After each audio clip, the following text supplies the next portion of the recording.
നമുക്കിന്ന് ഈ ചിന്തയുടെ സമയമാണ്. ചിന്ത ഒരു വോയിസ് ക്ലിപ്പാണ് നമുക്ക് കേൾക്കേണ്ടത്. ഇൻഷാ അല്ലാ ചിന്തയിലേക്ക് പോകാൻ.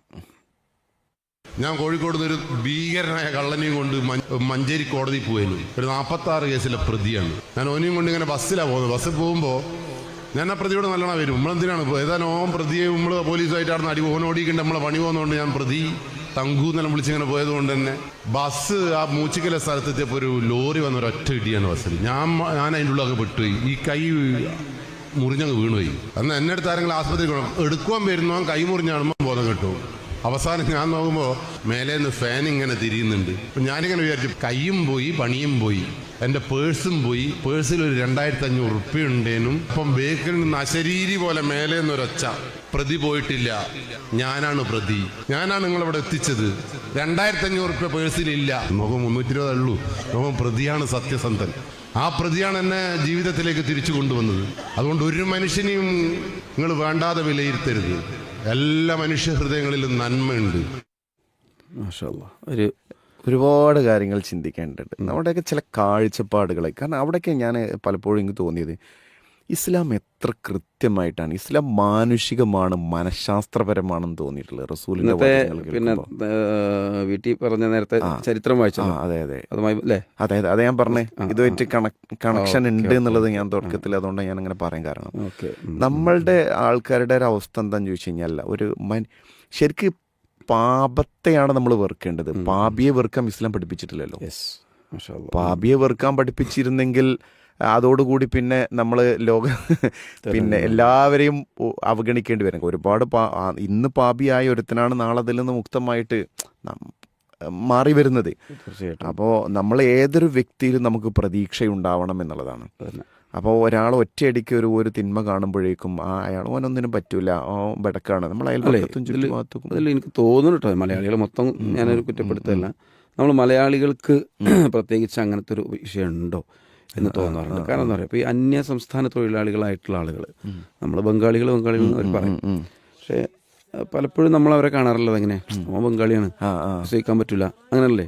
ഈ അടുത്തൊരു സോഷ്യൽ മീഡിയയിൽ നമ്മളൊരു സുഹൃത്ത് എഴുതിയൊരു പിന്നെ കമന്റ്, ഒരു അനുഭവം അദ്ദേഹം പറയുന്നുണ്ട്. ഒരു കോഴിക്കടയിൽ നിൽക്കുന്ന ഒരു റേഡിയോയിൽ പറഞ്ഞു, നമ്മൾ പറഞ്ഞില്ല, ക്ലിപ്പിന് കൊടുത്തിരുന്നു. അത് പിന്നെ അതൊരു വലിയ സംഭവമല്ലേ. ഒരു 500 രൂപ താഴെ വീണ് അദ്ദേഹം എടുത്തു വെച്ച് അവനെവിടെ വെച്ചറിയങ്ങൾ അവനവൻ്റെ അലമാരൻ്റെ പിന്നെ കോഴിക്കടയുടെ മുകളിലുണ്ടാകുന്ന അലമാര പറഞ്ഞ സാധനം ഉണ്ടല്ലോ, കോഴികളൊക്കെ വെച്ചിട്ട് അതിൻ്റെ മുകളിൽ വെച്ചിട്ട് ഒരു കല്ലോ ഒരു വെയിറ്റ് അവിടെ വെച്ച് അന്നോ അല്ലെങ്കിൽ അത് പിറ്റേന്നോ അന്ന് ചോദിക്കണം, മോനെ ഇവിടെ നിന്നൊരു 500 രൂപ കിട്ടിയെന്ന് വെച്ചപ്പോഴേ ആ കല്ലിൻ്റെ താഴ്ന്ന അല്ലെങ്കിൽ ആ ഒരു വെയിറ്റ് വെച്ച സാധനത്ത് നേരെ എടുത്തു കൊടുത്തിട്ട് ഇതാ നിങ്ങളുടെ 500 രൂപ എന്ന്. അതൊരു വിശ്വാസത്തിന് ആലോചിച്ച് നോക്കി. ശരിക്കും ഒരു ബംഗാളി അല്ലെങ്കിൽ അങ്ങനെയുള്ള ഒരു ജോലിക്കാരന് അത് കൊടുക്കുമോ? ഈ ജനറലൈസ് ചെയ്യാന്ന് പറഞ്ഞ സാധനമല്ലോ, അതാണ് സത്യം. അല്ലെങ്കിൽ ഒരു സമൂഹത്തെ ജനറലൈസ് ചെയ്യുക, ഒരു വ്യക്തിയെ ജനറലൈസ് ചെയ്യുക എന്ന് പറഞ്ഞു കഴിഞ്ഞാൽ, ഒരു സമൂഹത്തിൽ ആരെങ്കിലും ഒരു തെറ്റ് കണ്ടാൽ ആ സമൂഹം മുഴുവൻ അങ്ങനെയാണ്. അതെ, ഒരു കുടുംബത്തിൽ നിന്ന് അയൽപ്പക്കത്ത് നിന്ന് ഒരാൾ കണ്ടു കഴിഞ്ഞാൽ ഓലൊക്കെ മോശക്കാരാണ് മൊത്തം. അങ്ങനെ ഒരു വ്യക്തിയിൽ എന്തെങ്കിലും തെറ്റ് കഴിഞ്ഞാൽ മൊത്തം പോക്കാണ്. ഈ ഒരു കാഴ്ചപ്പാട് അത് ഒരിക്കലും ഇസ്ലാം കൽപ്പിക്കുന്നത്. ബനു ഇസ്രായേലിൽ ഒരു സംഭവം ഇമാം ബുഖാരിയിൽ തോന്നുന്നു അദ്ദേഹം റിപ്പോർട്ട് ചെയ്ത സ്വയമായിട്ടുള്ള സംഭവങ്ങൾ കേട്ടിട്ടുണ്ടാവും. ഒരു പാപിയായ മനുഷ്യനും അതുപോലെ ഒരു പുണ്യവാളിനും 2 സുഹൃത്തുക്കളാണ്. അപ്പോൾ അവർ തമ്മിൽ പിന്നെ ഒരു പാപിയെക്കുറിച്ച് നീ എന്ത് മോശമാണ്, നിനക്കൊന്നും സ്വർഗ്ഗം ഉണ്ടാവില്ല, അള്ളാൻ്റെ അടുത്ത് ശിക്ഷ നിനക്കുണ്ടാകുക, നീ വളരെ മോശമാണ് കാരണം അവന് പെരുമാറിയിട്ട് മരണപ്പെട്ടതിന് ശേഷം പരലോകത്തിൽ അവരുടെ അവസ്ഥയെക്കുറിച്ച് റസൂൽ പറയുന്നുണ്ടല്ലോ. പാപിക്കല്ല പുറത്തു കൊടുക്കുകയും ഈ പുണ്യവാളിനല്ല പിന്നെ അവനെ നരകത്തിൽ പോകേണ്ടി വരികയും ചെയ്തു എന്ന് പറഞ്ഞു. അല്ല, കിബറുമായിട്ട് ബന്ധപ്പെട്ട് നമ്മൾ മനോഗതി മാറ്റേണ്ടതുണ്ട്. പല ആളുകളെക്കുറിച്ച് പല കാര്യങ്ങളെക്കുറിച്ച് അവിടെ നിന്ന് കാണുമ്പോഴേക്ക് അതായിരിക്കും ഇതായിരിക്കും അല്ലേ. ശരിക്കും അതിന്റെ ആവശ്യമില്ലല്ലോ. നമ്മളൊക്കെ ചിന്തിച്ചിട്ടോ അല്ലെങ്കിൽ അവനെ കുറിച്ച് പറഞ്ഞിട്ടോ നമുക്ക് എന്ത് കിട്ടുന്നൊന്നുമില്ല, കിട്ടാനില്ല. നല്ലത് അല്ലേ, ജനങ്ങളോട് നല്ല വിചാരിക്കാന്ന് പറഞ്ഞിട്ടുള്ളല്ലോ. സുഫിയാൻ സൗരിയുടെ ഒരൊറ്റത് കൂടിയും എനിക്ക് തോന്നുന്നു 5 മാസം അദ്ദേഹത്തിന്, സുഫിയാൻ സൗരിക്ക് അദ്ദേഹത്തിന്റെ ചരിത്രത്തിൽ പറഞ്ഞ 5 മാസത്തോളം അദ്ദേഹത്തിന് രാത്രി നിസ്കാരം പറ്റിയില്ല എന്നാണ്.